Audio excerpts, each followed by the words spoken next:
Plumbing versus welding. Who's the real king of the trades? Y'all know me. I'm Roger Wakefield. I'm a plumber. I know who's king. I know who's boss, and I know who has their own throne. Anyway, this video is sponsored by the Trades Academy. Go check it out if you're interested in getting in the trades, becoming better at the trades, starting your own business, or using networking and social media to grow that business. Now, in the house, man, this is going to be fun today. I'm Tyler Sassy. I'm the founder of the #1 welding school in the world, Western Welding Academy. We're here today to talk to Roger, the king plumber of the nation. All right. Now, man, you are known for saying welding is the king of the trades. Yeah.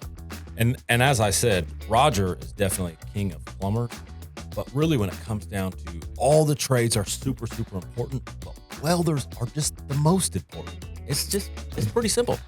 We are definitely kings. You know, and I want y'all to hang around to the end, because at the end, we're going to talk about money. And I've got to tell you, we've already had this conversation.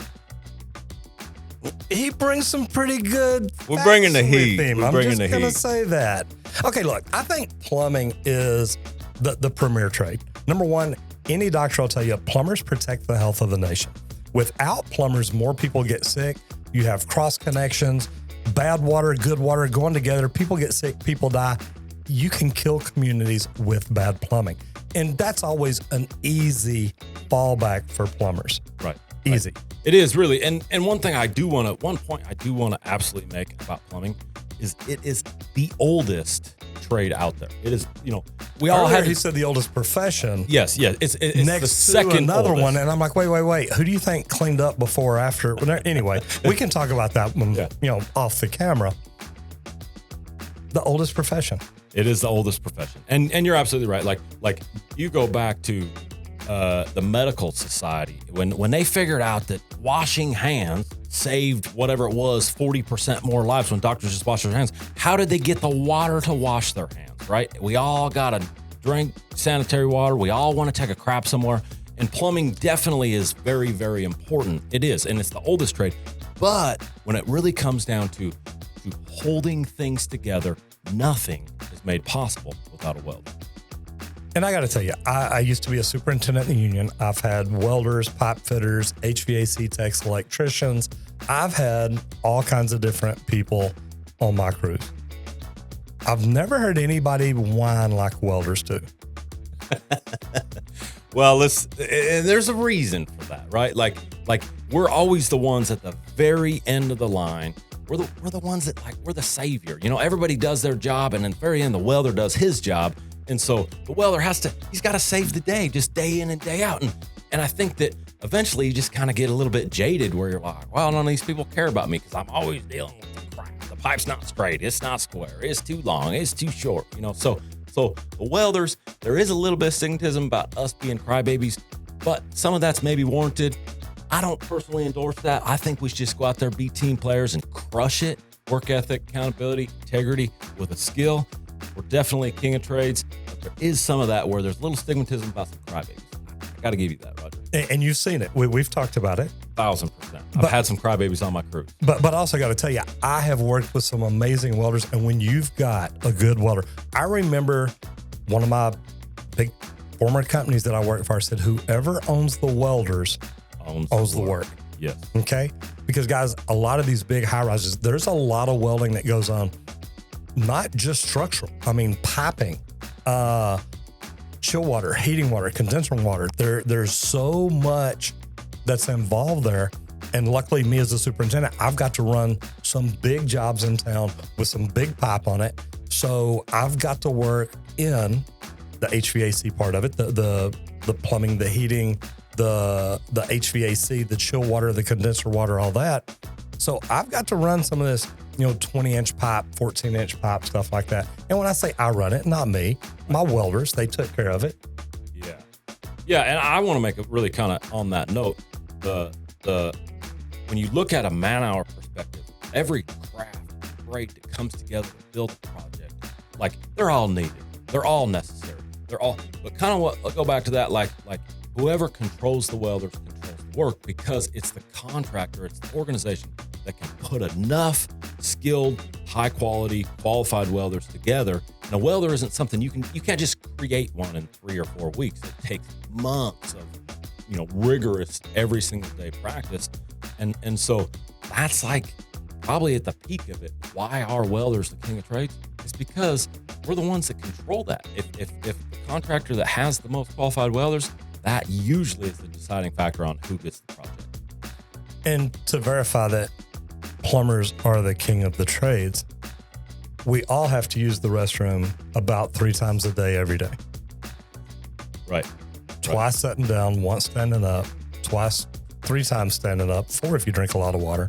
Right. I don't have to have a welder every day. You're not wrong. This is true. Except, how you going to get to the work? You're going to drive your truck, right? How's that thing held together? You know what I mean? Yeah. The gasoline that you pumped in your car, like, where does that come from? That's made possible from a pipeline. A lot of people don't know this, but that oil, when it comes out of the ground, it's got to be refined. Google, do me a favor. Look, you, the audience, be the deciding factor here. Yeah, put it down in the comment below. Even if you're not a welder or a plumber, put down in the comments below, who do you think is the king of the trades? Yes. Okay, go ahead. Yes. And do me a favor, just vote welder. Just one word comment, welder. Hashtag, world domination. Don't do me a favor, just tell the truth. Yeah. So, when you're driving to work, a lot of people don't realize this, but if you want the proof that the welder's the king of trades, do me a favor, jump on Google right now and Google refinery piping or just refinery. You're going to see pipe going from every 6 ways to Sunday. It looks like spaghetti. It looks like a big old bowl of spaghetti. All that pipe is held together by a welder. So if you're going to get in your car and you're going to drive to work, if you got to the office today and you really enjoyed that AC that's keeping it cool in there, any of that, like your truck is literally, your vehicle's held together by a welder. So it is true that we come into contact every day. We got to take a crap. We got to take a piss. But we couldn't even start the day without a welder. Okay, wait a minute. Before you get in that car, try doing it without going to use your plumbing. Taking a shower. Yeah, don't use your plumbing before you start any of that. Get in the vehicle, and by the time you get to work, your legs are going to be crossed, your eyes are going to be yellow, your teeth are going to be floating. I agree. That is true. I didn't think about that because I take a shower every single morning. Me too. That's how I start my day. Yeah. I don't start it with welding. I mean, I don't go up and fire up my generator and say, let's go. But you live in a house, right? I do. And what's the house made out of? Wood, all kinds of things. Right. But predominantly it's wood framing. Yes, you're right. Look at, all right, do me a favor. Get on Google. Look at a paper mill. Google that. A paper mill or a sawmill. It's all held together by welders. You couldn't even have a house to live in if you didn't have a welder. I got to tell you. Okay, so we've talked about a lot of different things. And I got to tell you, we shot the podcast earlier, and I want y'all to remember this video is sponsored by the Trades Academy. If you hadn't checked it out, go to rogerwakefield.com. Check out the Trades Academy to learn about getting into the trades, which is great to do. Absolutely. Becoming the best tradesman. Yes. Amazing. You've got to have that mindset. Starting your own business and using networking and social media to grow that business. Go to rogerwakefield.com and check it out. But here's the thing. And man, this is a tough one. Because I asked him in the podcast, as a young man, which you did more traveling when you were younger, what is the best check you've ever got? Now, I remember as a plumber out at Texas Instruments, and I actually got a text from one of my former apprentices yesterday while I was in Milwaukee. Yesterday or the day before. I've been there the last 2 days. Saying, do you remember the day we worked 36 hours? Okay.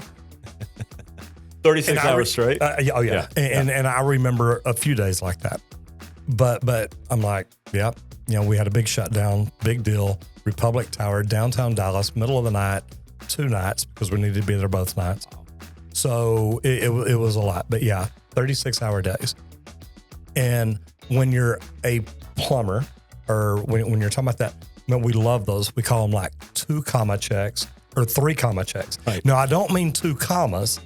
Okay, don't get me wrong. I want that check. Yeah. Give me a $1 million weekly paycheck. You just made my day. But a 2 comma check, even a comma check is good. If you're bringing home $1,000 a week, every week, you're doing good. It's a good trades check. It's good. It's incredible. It's absolutely good. Yeah, It's incredible compared to everybody else Right. in the trades. Right. $1,000 a week is good. Yeah. A 2 comma check, meaning there's a 2 in front of the comma, Right. or even a 3 in front of the comma. Right. $3 I've plus had those. $1,000 a week. A In check over 7-day $3,000 period? a week in Absolutely. a 7-day period.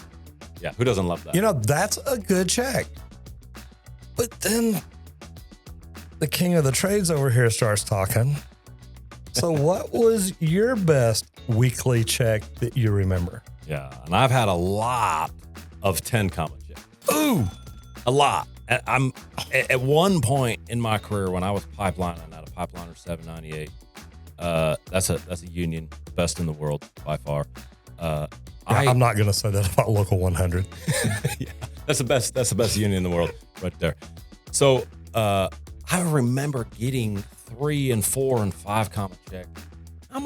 I'm grateful for everything, anything, right? But hey, a $10,000 paycheck, I got a lot of those. I love that. And you talked about working 36 hours straight. Like, we did some of that. I mean, and don't get me wrong, this is not a 40-hour a week job. If you love to work and you're driven by long days and short nights, like, this is probably the place you need to be.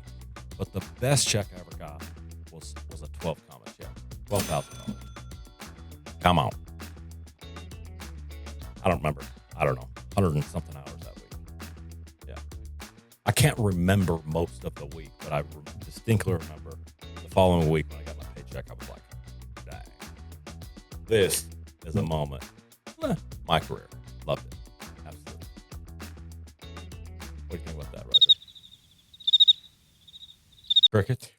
Remember, this video is sponsored by the Trades Academy. If you want to learn how to get into the trades, all the trades, how to be the very best tradesman, how to start your own business, and how to use networking and social media to grow your business, go to rogerwakefield.com and check out the Trades Academy. Brother, 12 comma check. Yeah. That's my best ever. My best. Yeah. But I'm happy with the 10 comma check. I'm happy with the 8. You know what I mean? I was happy with a 2 and 3 comma check. I'm going to go apply at welding school. I'll see y'all later. Bye.